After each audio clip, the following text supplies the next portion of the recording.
What's going on, my good people? Mike Hidalgo here. Thank you for joining us on another FCP Euro DIY. Today we're going to be working on a 2018 Volvo XC90.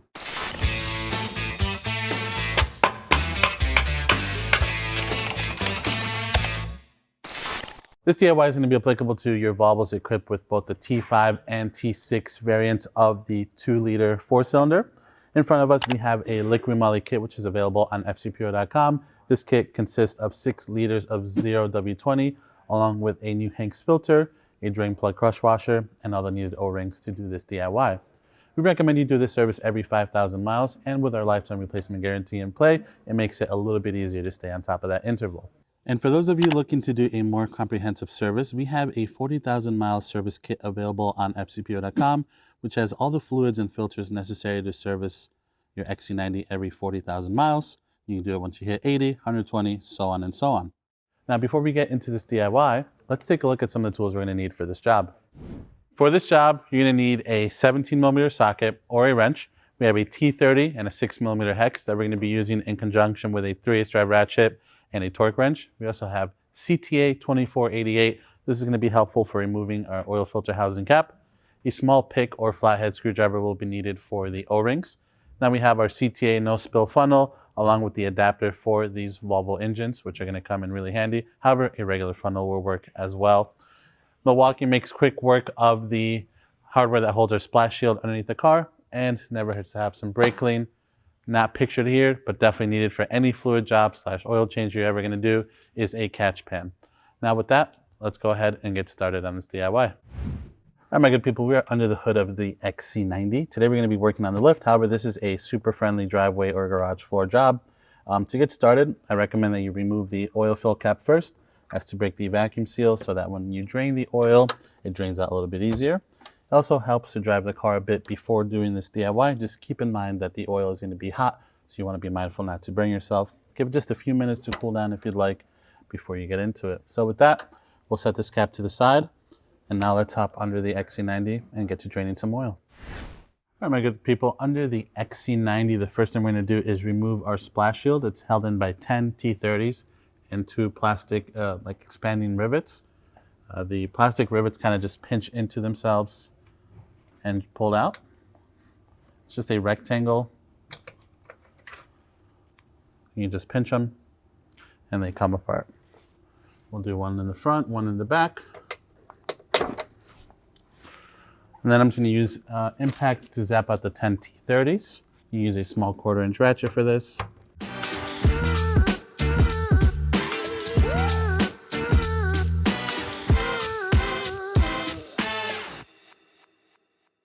All right, now that we have our splash shield off, we have a better view of where our oil filter is located and our engine oil drain plug. So let's go ahead and start by removing the drain plug and draining some oil.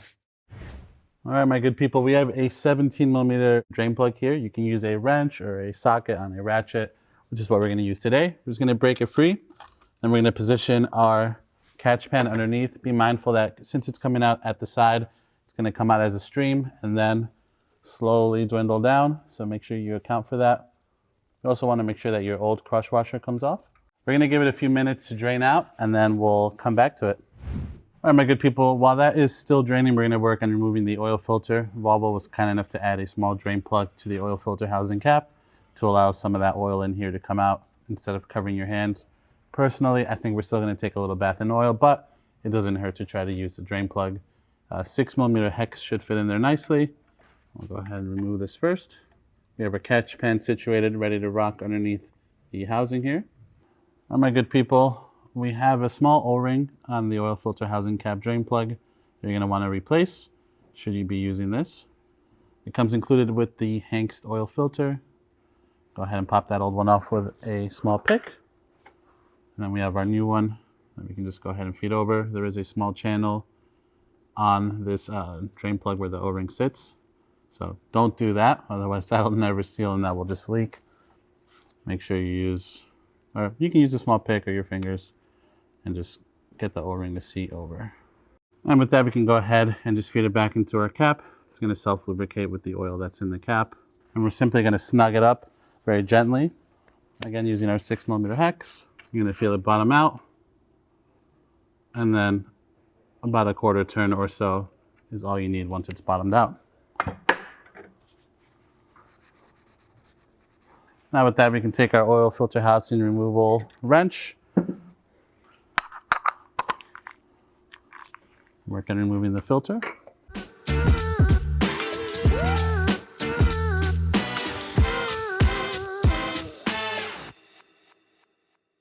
You can see there's still a fair bit amount of oil in there, but we avoided a bath on our hands, which is pretty cool. The cap itself also has an O-ring, which we can go ahead and replace now, also included with the oil filter. So we'll use our small pick, get the old O-ring off. And again, there is a channel here dedicated to the O-ring. Make sure you land your new one on there as well.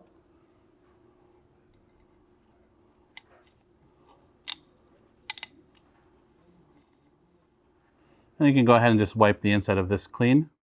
With that, we can go ahead and remove our oil filter. Note the orientation. There are two different ends. One end has a small O-ring and opening. Now it's going to go up into the block. The other end has this slotted O-ring or housing on the outside that kind of engages with the cap. So we're just going to go ahead and pull our old filter out. Give it a twist if you need to. Not that it should happen, but you want to make sure that the old O-ring came out with the filter, which it did for us.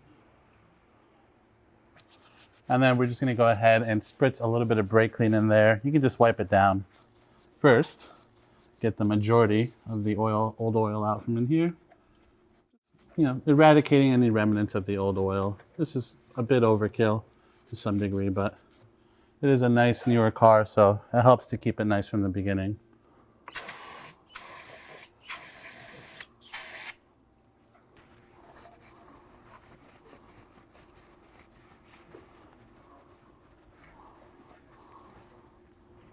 All right, with that nice and clean, we can feed our new oil filter in. Doesn't hurt to lube up the O-ring before you feed it all the way in. It should look something like that, just held in by the O-ring there at the end. Then we can take our cap. Again, new O-ring on the cap, feed that in by hand. Then we're going to torque this down to 25 Newton meters. If you don't have a torque wrench for this, usually once it's snugged up, that is going to be tight enough. You can usually do them hand tight. We have the torque wrench here, so we'll go ahead and torque it down properly. There you go. So you can see, not a whole lot. All right, that's going to situate the oil filter portion of this DIY. Now let's head back to the drain plug. We'll install our new crush washer with our drain plug and get that situated so we can put our splash shield on and then fill it back up with oil. You can reuse the drain plug, no problem. And just always, always start these by hand. Last thing you want to do is strip this out.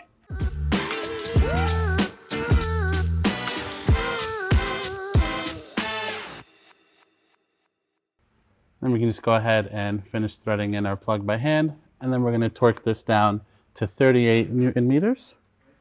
We have our torque wrench and our 17 millimeter socket. We'll set it to 38.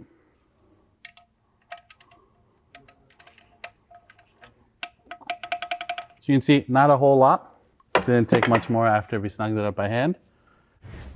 All right, my good people, now we're going to reinstall our splash shield. Again, just the opposite of the removal. Don't you just love when people say that? I'm going to line up our holes. I'm going to take the plastic expanding rivets first. Just pop those in, one in the back, one in the front, to hold the shield in place for us. And then we're going to drive the 10 T30s in. Again, just using the Milwaukee Impact here, but you can just snug them up by hand as well. This just speeds it up a little bit.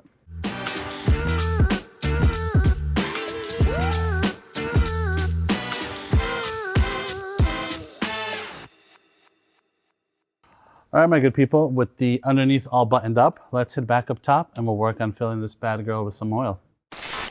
We have our CTA attachment for our no-spill funnel. Again, this is specifically for these Volvo engines. It threads in nicely into the top of the head there. Then we can situate our funnel in. And then we can pour in our 6 liters of 0W20.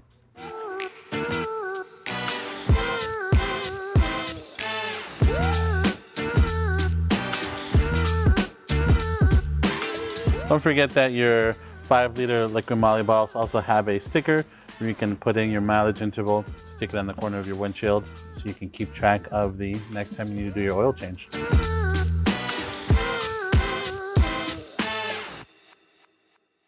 All right, with that, we can go ahead and remove our funnel. Then we can remove our adapter, put our cap back on. All right, my good people, and with that, all that we have left to do is to hop inside the XC90 and reset our service light. So let's go ahead and do that now. All right, right now we are inside our XC90. With our foot off the brake, we're simply going to turn the start engine stop switch once. We'll see some lights come on the dash. Our fuel gauge will illuminate. Then we're going to hold down this lower button on the left-hand side of our steering wheel. And while we hold that, we're going to start the vehicle at the same time. And then we're going to wait, and we're going to look for the I for information to flash 3 times at us. After the 3rd flash, we can let go of the button, and that will go ahead and reset our interval. Maintenance reminder reset. And now we're good to go until the next time we do our oil change. And that is going to conclude this DIY for today, my good people. Overall, a really straightforward process on the SPA XC90. If you like this video, please be sure to give it a thumbs up. If you have any questions or comments on what we did today, or there's a specific DIY you want to see us do on this chassis, leave it in the comment section below. And if you like this DIY and you want to see more like them, please consider subscribing. We make new ones all the time. As always, thank you so much for watching. We'll catch you in the next one.